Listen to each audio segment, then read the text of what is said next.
It is exactly 4 p.m. East African time on this day, the 18th of May, the year being 2023.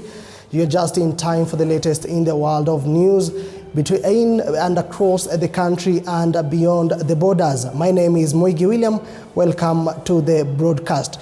Now, this particular afternoon, Health Cabinet Secretary Susan Nakhumicha has officially unveiled the new board that will lead the Kenya Medical Supplies Authority, KEMSA. The Cabinet Secretary emphasized that the authority will be cleansed of corruption, stating that anyone found guilty of corruption will not be spared.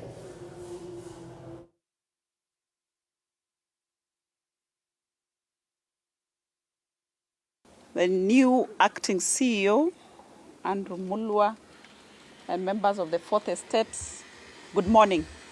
Good morning.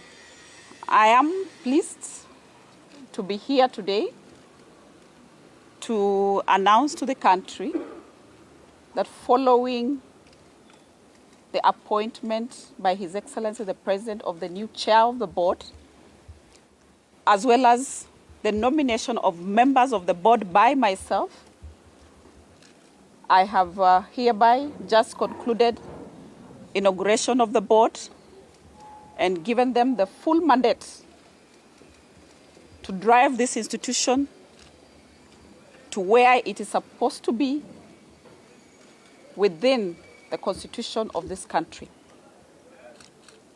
I have highlighted to them the vision of this country. I have highlighted to them what the plan is for Kenya. This board has been carefully selected by the President and by myself. And I have something to say about each and every member of this board and why they are a member of this board. So I want to let Kenyans know that the board that we have in place, I am convinced that they are the people who are going to clean up this institution and ensure that it delivers on its mandate, to ensure that we have health products and technologies, that Kenyans can access medical commodities at their facilities at the most affordable price and whenever it is required. This institution has undergone very many issues, and one of them is related to the staff. I hereby direct the CEO, effective tomorrow morning, all staff working for KEMSA, over 200 working from home, report to work tomorrow, 8 a.m. Thereby direct Chair that you ensure that your staff understand what is expected of them. It does not make sense. It is irresponsible to have paid over 200 people for 2 years, them sitting at home in the name of COVID. Yet we all go to our offices nowadays.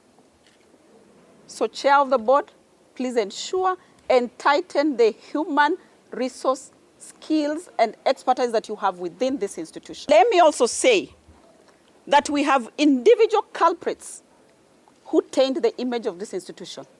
I will not stop at anything. Even if it means sending home a whole department, I am ready to deal with it. Elsewhere, Kenya and Singapore have signed 3 memorandum of understanding to enhance development between the two countries. This is information, communication and technology to enhance fast-tracking in digitization of government services, skills development in order to create opportunities between the two countries, and the carbon credit collaboration to provide a framework for the trading of carbon credits between the two countries in efforts to mitigate climate change.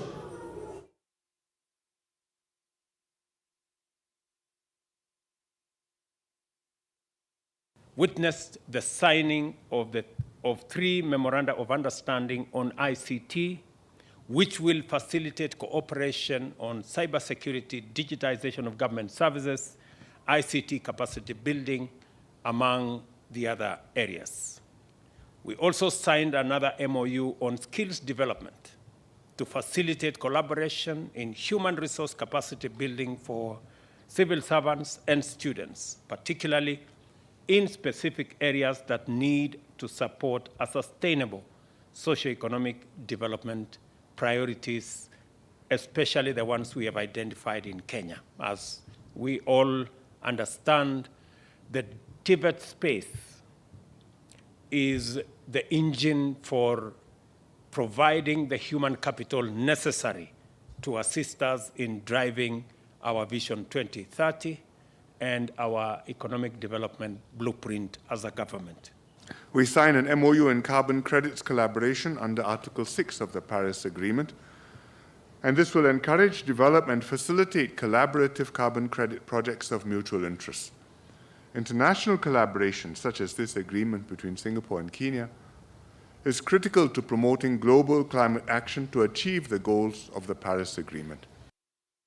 Shifting gears, members of Garissa County Assembly suspended operations until July, claiming that they are joining their colleagues across the country to push for better remunerations, claiming that they lack financial autonomy despite being a unit of the county government. According to Abdi Rashid, county assemblies are never financially independent, making it difficult for them to play their oversight role, and also stated that the SRC has a habit of drafting letters meant at shrinking income of MCAs in the country. On Wednesday, a section of members of county assemblies announced the suspension of sittings in the 47 counties, accusing the government of failing to meet their demands. The MCAs are complaining that they lack financial autonomy, posing a challenge to them. Gathered before you here today is the honorable members of Garissa County Assembly who in support and in solidarity and in tandem and in agreement with the rest of the 47 county assemblies. Shifting gears, a group of young people from Peace Ambassadors Kenya Group have embarked on a 150-kilometer walk from Embu town to Meru in a bid to raise awareness on mental health and ease the stigma associated with the mental illness. The walk was flagged off earlier today by Embu West Deputy County Commissioner Mercy Gatobu and is expected to take 3 days. The group coordinator Yvonne Murugi says the main aim of the walk is to address the growing problem of mental illness and the need to seek medical advice and care.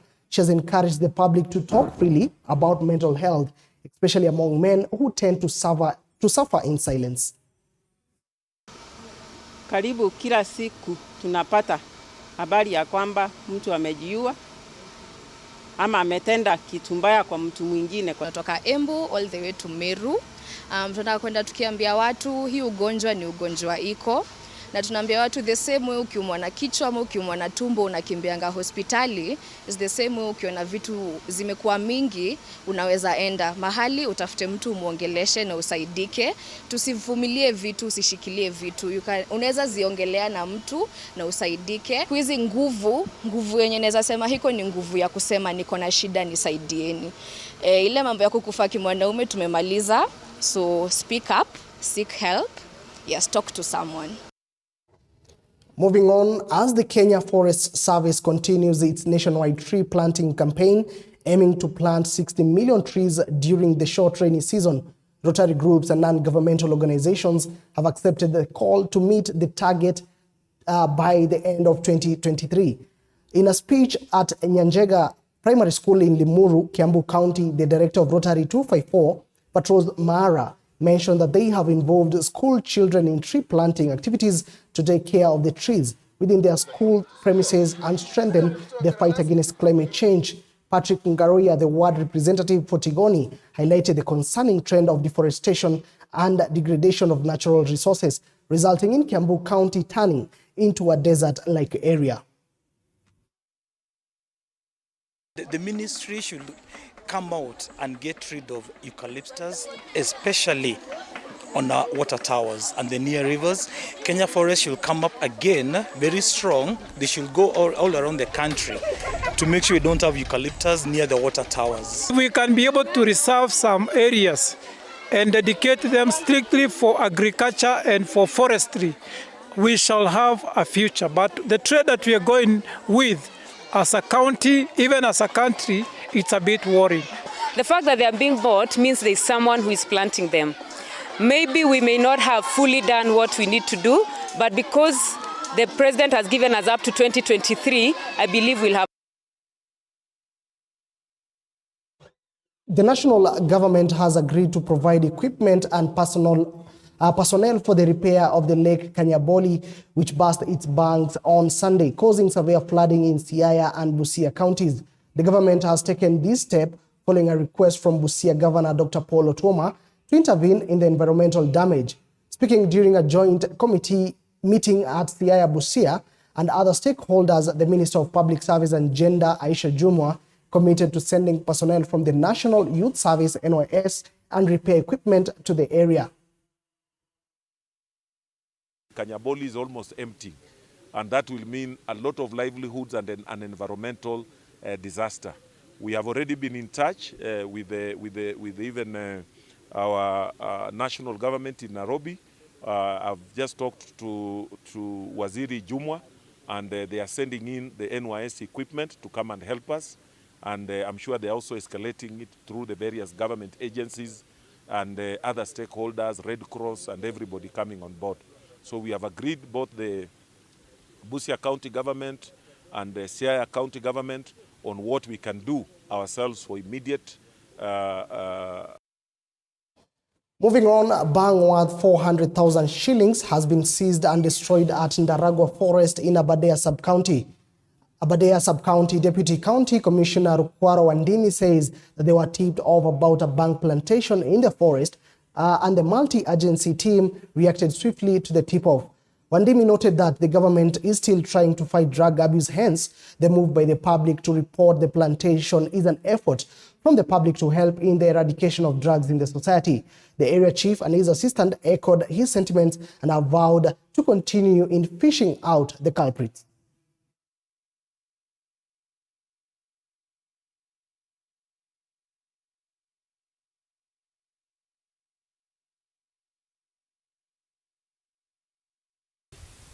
Siku ya leo tumekuja hapa Ndaragwa Forest kama multi agency baada ya kupata ripoti kutoka kwa wananchi ya kwamba iko bangi imelimwa kwa forest.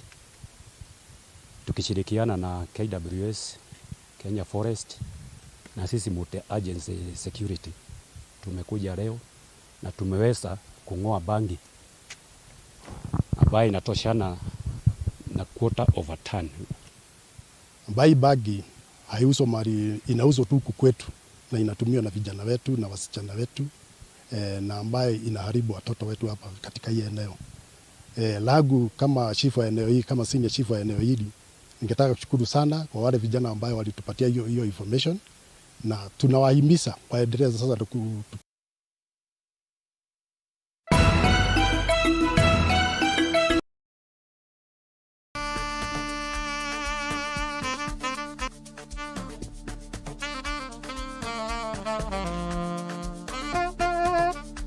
For the biggest of guests, from politicians to entertainers to content creators to whichever kind of a person you want to think that you'd want to see on the show, this is the place to be. Dr. Funeke tonight. Each and every Wednesday. My name is DJ Lizney, not your ordinary DJ. And of course, they call me the eagle himself. Your host, Dr. Funeke, is my name. Of course, every Wednesday at 7:30. See you there and don't touch. Make sure to join us. Tell your landlord as well. Jua unalipia parent. Sikose.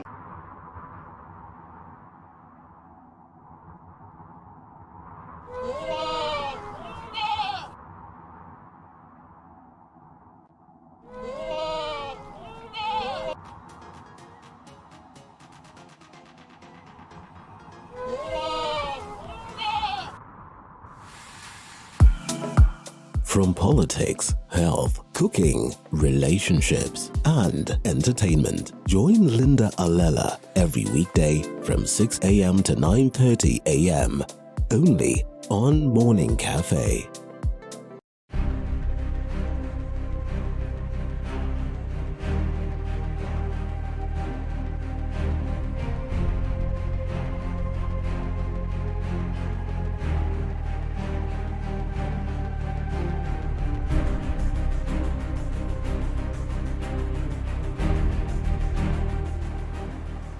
Your health is not just about going to the hospital. Your health is about prevention, it's about what you eat, it's about where you live. For this reason, the Body Garage Show exists. The part of the brain that deals with communication. Called primary hypertension, which means that we don't find a reason for that. Join me, Dr. Chepsi, every Thursday, 8 p.m.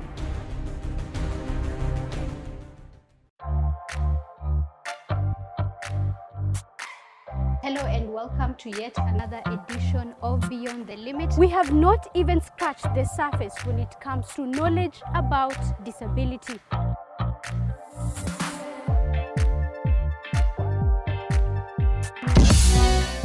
Beyond the Limit with me, Zainab Mohammed, every Saturday at 7:30 p.m.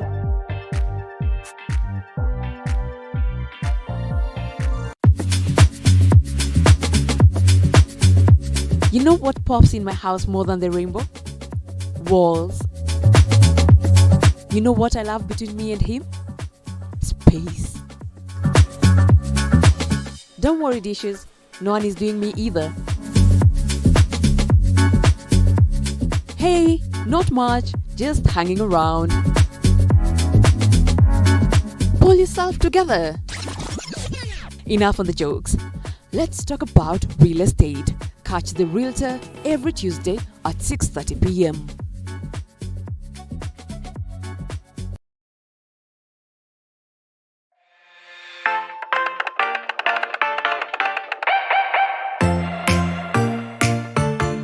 All right, welcome back. And currently, Deputy President Rigathi Gachagua is at the moment meeting with UDA coordinators. Let us cross over live and listen in to the latest happenings.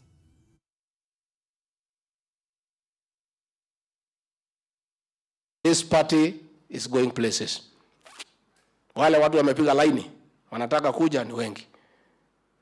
Na ndio niliwaambia ni sawa wakija, lakini wawache kwanza tu settle hawa. Si ndio? Come first, first served, si ndio? Tu settle ile watu wetu, tukimaliza we settle the rest. There is enough for everybody. But lazima tutachunga wale watoto ya nyumbani kwanza. Alafu wale wengine wa neighbor wakuje, kama iko chakula imebaki pia tuwawie. Watu wapendane, hakuna shida.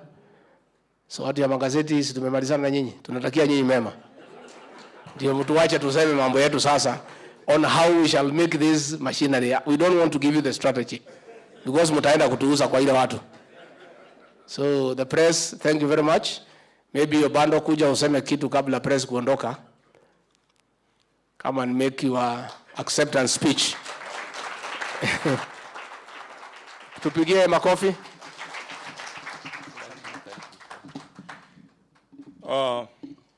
Your Excellency, the Deputy President of the Republic of Kenya, the Chairperson of the UDA Party, the Secretary General UDA, wanachama wote pamoja na members of the fourth estate, amjamboni. Amjamboni tena. Your Excellency, allow me first and foremost to thank the Almighty God who has given us this beautiful day. I'm indeed very, very happy to be part and parcel of this great movement called UDA. And Your Excellency, allow me to inform the public that I'm not very, very new in this alliance. You recall that in 2022, I was part and parcel of your great team that was coordinating your affairs in the Nyanza region. And I was doing it under the KK, that is Kenya Kwanza, or a coalition of parties. So as the name suggests, ladies and gentlemen, UDA stands for United Democratic Alliance. And as you will all agree, what we need first and foremost is the unity of our people. If you are a united people, then peace will prevail. For a united people, there will be tranquility and there will be prosperity. So I fully embrace the ideas and the ideals and the philosophy of UDA party. And that is why in 2022, I decided to support you, Your Excellency. I know that in this room, there are quite a number who are in the very, very hot furnace, more so those who come from my region. I've heard what you have mentioned here, that it was really very, very difficult for you, together with our beloved president. It was equally difficult for me, Your Excellency. But I decided that I could not fall to that trap of blackmail and betrayal. There were forces that were really working on me, and I can tell you for sure that in this republic, if you want to count those who really suffered as a result of their different political perception, then I'm sure I'm one of them. And that is why I must thank the Almighty God that despite all those pressures of the system and the deep state, God saw it fit to put you plus our beloved president in the position of leadership of this great country. And I sincerely believe that your ideals and philosophies are so, so good. And if we fully support them, they will move this country